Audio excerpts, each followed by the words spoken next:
Tahun baru 2023 datang bersamaan dengan telah dicabutnya kebijakan pemberlakuan pembatasan kegiatan masyarakat atau PPKM.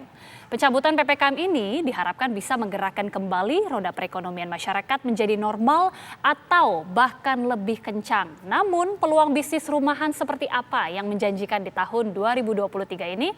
Untuk membahasnya telah bergabung pengusaha muda Timbul Raharjo Kasongan asal Bantul, Yogyakarta. Kemudian juga ada pemilik usaha kuliner Ferry Siswadi dan juga pakar ekonomi dan bisnis Bima Yudhistira. Bapak-bapak selamat petang, selamat tahun baru. Selamat sore, selamat tahun baru. Selamat petang. Luar biasa, semoga semuanya dalam kondisi yang baik dan juga sehat menyongsong 2023 yang tentunya bisa lebih cuan begitu ya Pak ya. Kita mungkin awali terlebih dahulu ke Pak Timbul dari Bantul. Ya. Pak Timbul ini mungkin bisa sharing kepada pemirsa TV One seperti apa kemudian bisnis yang saat ini digeluti, awal mulanya seperti apa merintisnya Bapak? Ya, awal mulanya saya merintis bisnis ini sudah 96 ya. Dari saya muda, saya belum menikah dan masih kuliah gitu ya. Pelan-pelan satu tenaga kerja kemudian menjadi 10, 20, 30 sampai 1.500 pernah itu tahun 2007. Nah, usaha saya ini adalah usaha ekspor, jadi mengandalkan kreativitas menciptakan produk-produk seni ya. Seni dan ini ikut pasar. Jadi tidak berhenti kepada satu produk kemudian dipasarkan, tapi ada dua arah yang kita coba create untuk bisa masuk ke pasar. Ini juga menjadi yang penting jadi pengusaha itu yang penting jangan bosan, telaten gitu ya. Sehingga usaha ini bisa berjalan dengan baik. Meskipun krisis ya kemarin, tapi ya kita sudah banyak untuk menawarkan produk-produk kami di para buyer yang ada di mancanegara, karena sebagian besar sekitar 80% saya ekspor ke beberapa negara di Eropa maupun Amerika. Oke, Gitu. ini kalau kita lihat kan Pak, produknya luar biasa, produk kerajinan tangan, ada produk keramik. Ini sudah dipasarkan kemana saja Pak? Kalau tadi sudah dikasih gambaran ke Eropa dan juga lainnya?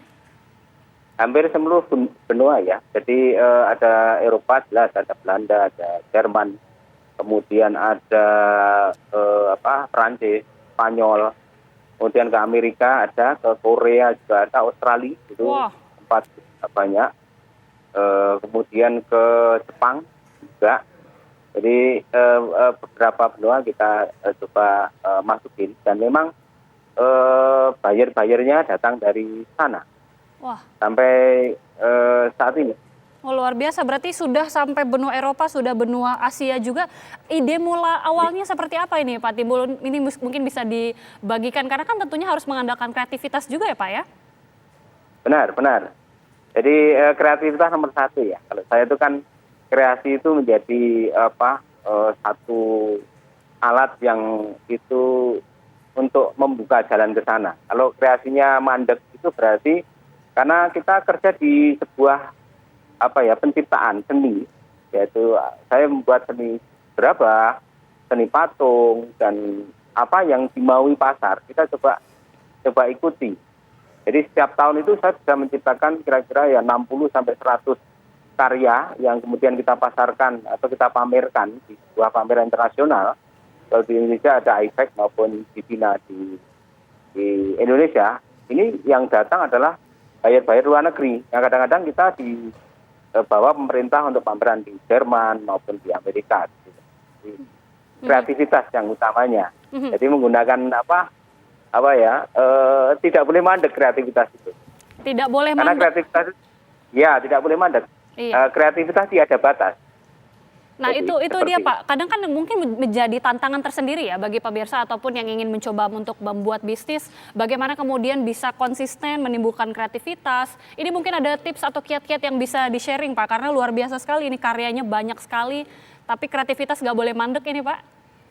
Ya, kreativitas ini tiada batas dan the mood is already die. Mood itu nggak ada, adanya itu keterpaksaan, jadi harus jalan. Jadi kreativitas yang saya bangun itu untuk menciptakan karya-karya seni ya, itu supaya ini nilainya tinggi, maka seni-seni yang saya ciptakan itu selalu saya hakikan supaya kreativitas ini tidak bocor kepada penggunaan kreativitas ke tempat lain.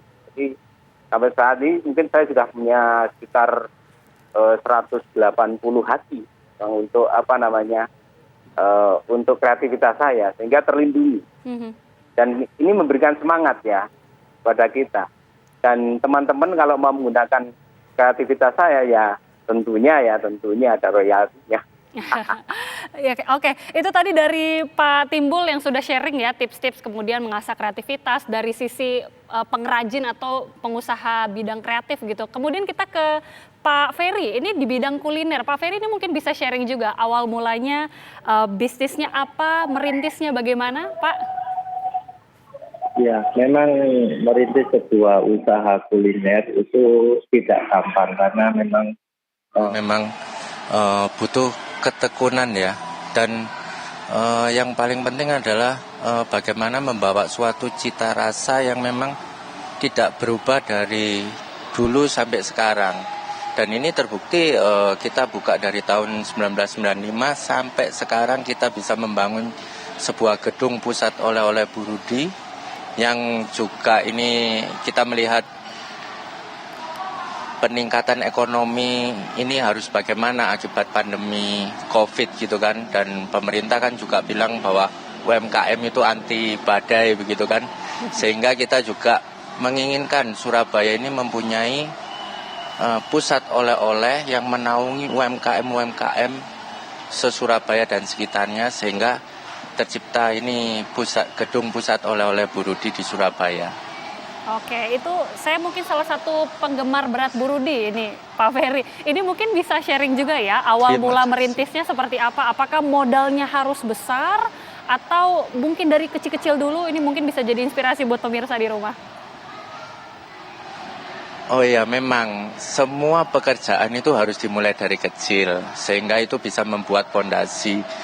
Bu Rudi sampai sekarang jangan dilihat titik sekarang, tetapi titik dulu Bu Rudi juga jual pertama kali itu di atas mobil. Jadi tidak semuanya itu instan begitu saja, tetapi butuh perjuangan, butuh ketekunan. Dan ini makanan ini harus benar-benar diperhatikan bagaimana kualitasnya. Sehingga customer kita itu tetap bisa kangen nih sama masakan yang kita sediakan. Iya.